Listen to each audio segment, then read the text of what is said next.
All right, everybody. Welcome to our first ever Rav Kook Yomi. Nice to see you, Shira. Really hope all are doing well here, whether you're joining us on Zoom or on Facebook or on podcast or on YouTube. It is so wonderful to be with you here today. What we are going to be doing is this new project, really, at least from Tuesday through Friday, teach 15 minutes of Torah from Rav Kook, um, uh, at each of those days, and just a little bit of a brief moment of inspiration from Rav Kook.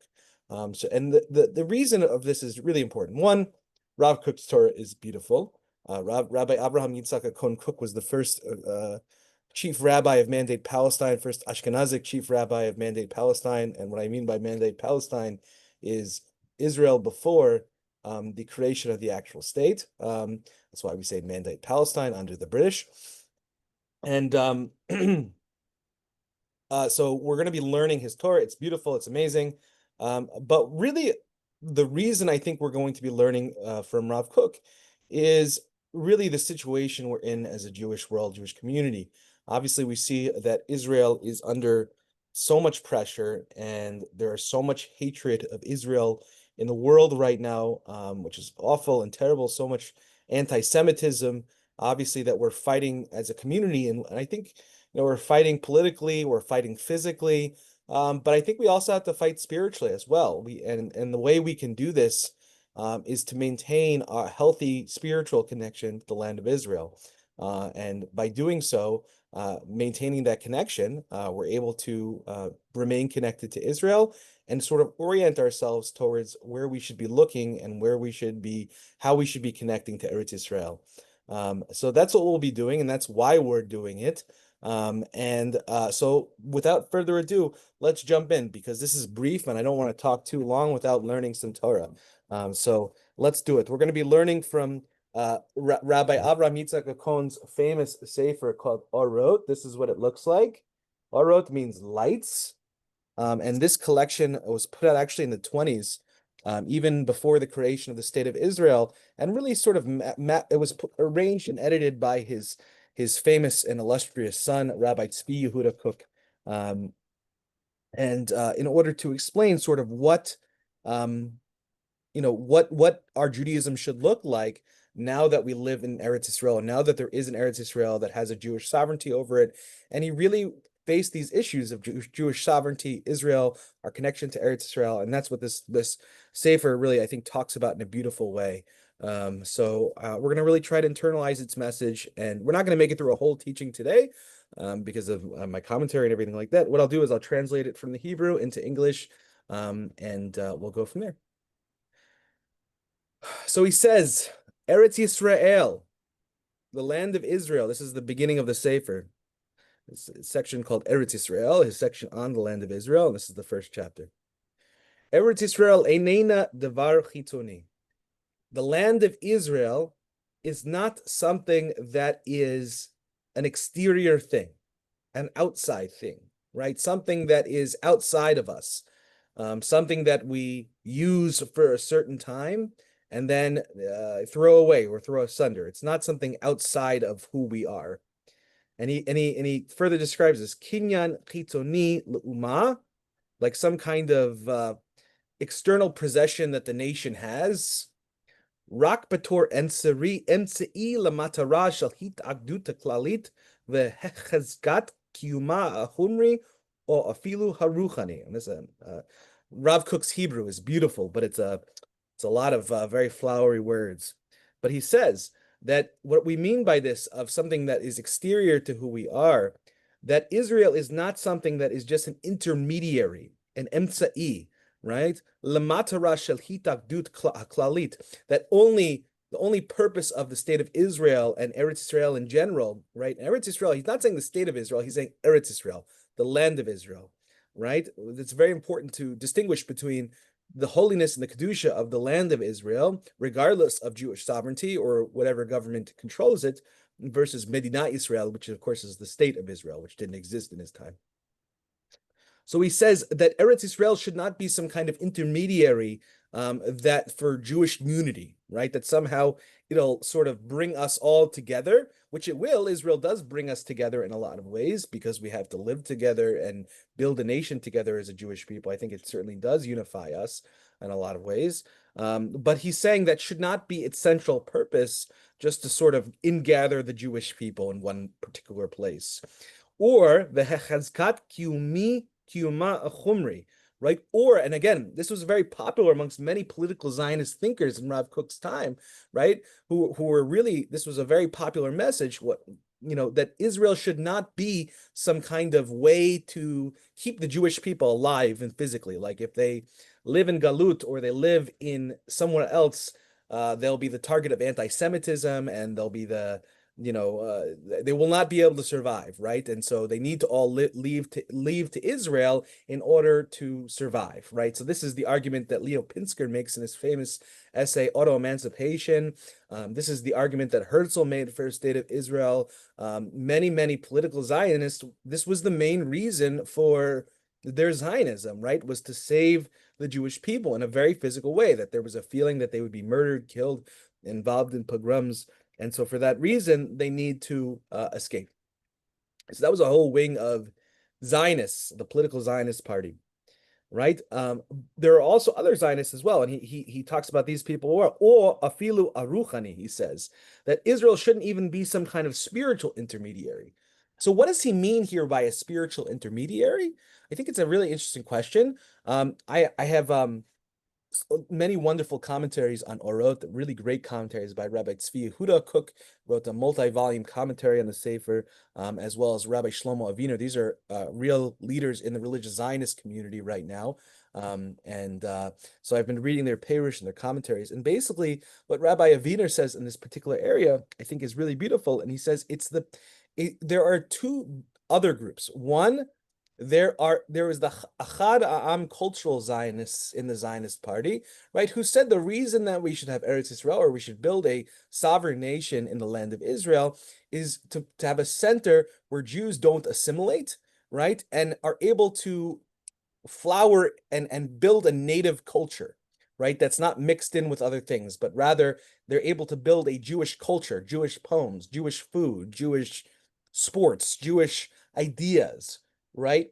And so that was Achad Am. It was a really a secular cultural Zionist movement. And there's a whole Achad Am is I have his complete writings. I love Achad Am, and I really want to make sure it's not that Rav Kook is saying that it's not true, right? That this is not a purpose of Zionism, but he's saying that these are secondary purposes or tertiary purposes of Jewish sovereignty in the land of Israel and our connection to Eretz Yisrael, right? So he says for people like Achad Am, that's great. You can have new Jewish poems and everything like that. Wonderful, but not good enough, right? Not the central reason.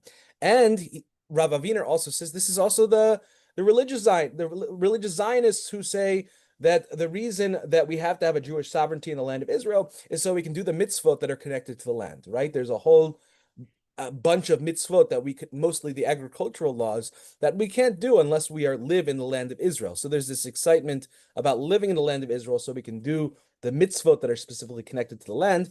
That's also a good thing, right? Another reason for Zionism, right? But again, he says this is not the central purpose of Zionism. So he basically has taken out most of the political parties in the Zionist Congress at the time just by this single sentence. And again, I really want to make sure it's not that Rav Kook didn't believe that we should have Eretz Yisrael so that Jews can be safe, right, and escape anti-Semitism. He certainly believed that, and he preached it many times, right? It's not like he didn't believe in cultural Zionism as well, and also religious Zionism in terms of being able to do the mitzvot in the land. He believed in all those things, except that he believed that they were secondary purposes for the land of Israel, not a primary purpose. So you might say, okay, Rabbi, you've told me what Israel, the land of Israel, is not primarily.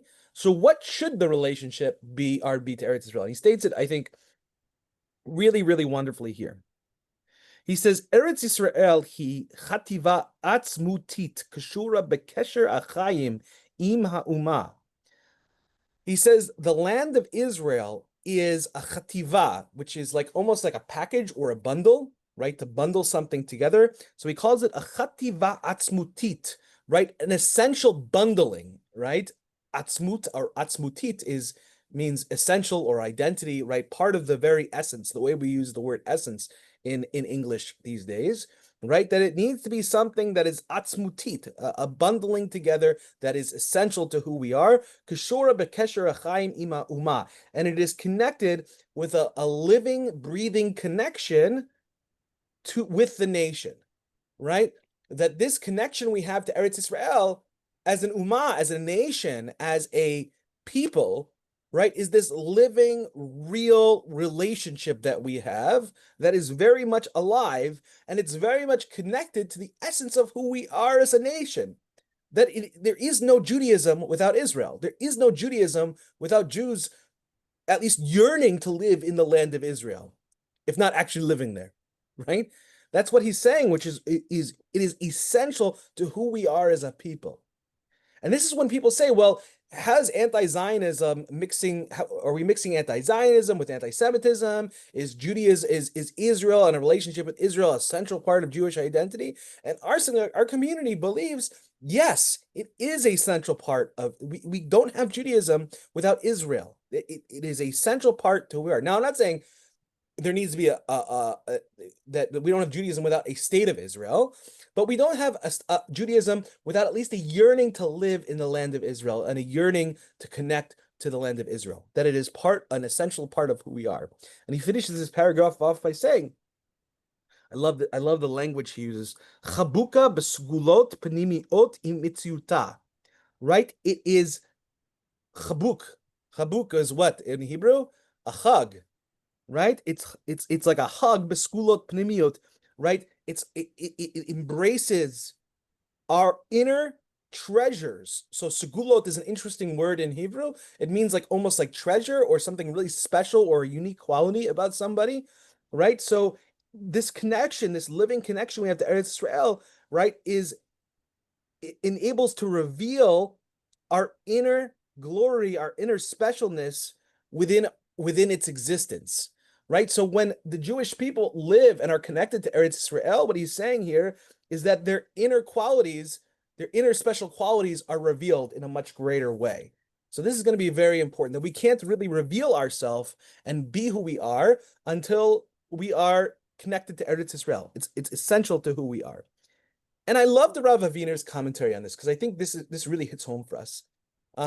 He said, you can either have a relation. Let's compare two relationships, he says in his commentary. He says, compare the relationship that a person has with someone who's trying to find a roommate, right? And the connection they have with a roommate versus a connection they have with their life partner, right? Or spouse, right? With a roommate, you might say, well, I like you a lot. You're a nice person. But, where you're living right now, it's pretty dangerous. It's pretty hard to live in, right? It doesn't make my commute work, and I have a better job somewhere else. Okay, so I'm not gonna live with you. We're gonna separate. We're gonna part ways, right? Now, would those concerns be real would there be concerns in this way for a life partner, right? For a loved one, for a spouse? No, you would be saying, I'm willing to live in a dangerous area. I'm willing to make my life harder. I'm willing to struggle in order to be with you because I love you for who you are. I'm not with you in order to gain access to something else, but rather I'm with you because I love you and I love essentially who you are. It's not because I love your cooking, or it's like saying, do you really love your wife? Well, I love her cooking. That doesn't mean you really love your wife, right? You should like her cooking, but if that is the main reason why you're with your wife, there's a real problem with that relationship. Right? A real love relationship is based on the connection to the place itself. And that's how our connection, that's what he means by saying that our connection to Eretz Yisrael is not chitzoni to who we are. It is essential to our very identity as Jews. And it's for this reason, of course, why we started this shiur. And I think why we need to have this, because so many of us in the galut, in the exile here in Artzot Habrit, in Israel, in America, but all over the place, we might like Israel, we might understand that it's important, but I don't know how much in our kishkas we feel that is essential to our Judaism and essential to who we are. Maybe it's in order to keep us safe, or all the other many reasons he mentions for Zionism. But I think we have to remember as a Jewish community that we cannot be who we are We can't live out our Judaism without nursing and nurturing our living connection to Eretz Yisrael. Not in order to gain something, not in order to gain something else, or to make life easier, or to gain safety. Those things are important too. But the most important thing is to be who we are, to actually reveal our very identity, which is very much and always permanently connected, like a marriage, to, of course, Eretz Yisrael. All right, everybody. I hope you enjoyed this today. We'll be continuing again tomorrow on Thursday, and we'll continue where we left off. Am Yisrael Chai, everybody. And may Israel always be strong, and b'zchut, in the merit of the Torah learning we did today, may Israel be redeemed from its enemies very, very soon. Thank you. Bye, everybody.